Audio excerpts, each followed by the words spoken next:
सासु बनावे मड़ुआ रोटिया, ननद बनावे नोनी साग।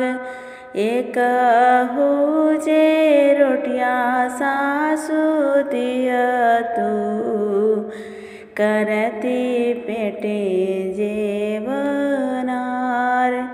सासु जे बोलहि के रहली, ननदा बोले बिरही बोल।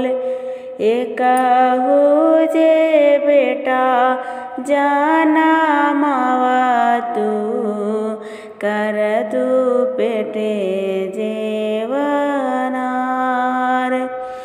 कर तू पेटे जेवनार।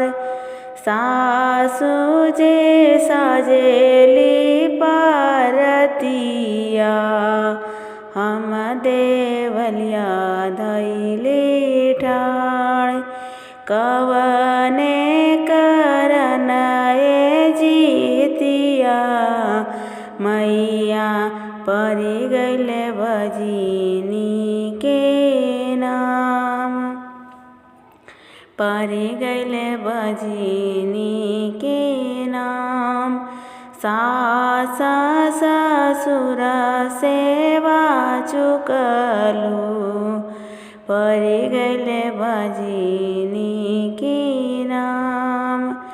कगवा के दूध भात ना दियलू, परी गैले बजिनी के नाम। चिल्हो सियर ना खियावलू, परी गैले बजिनी के नाम।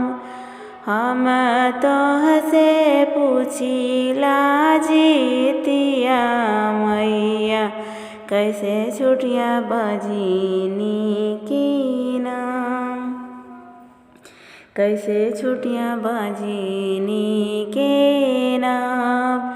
सास ससुर नित गोड़ लगिया, बहने करिया सोना दान। कगवा के दूध भात खियाइया, चिल्हो सियर के खियाइया। एतनी करम तोहू करिया, छूटी जाय बजिनी के नाम, छूटी जाय बजिनी के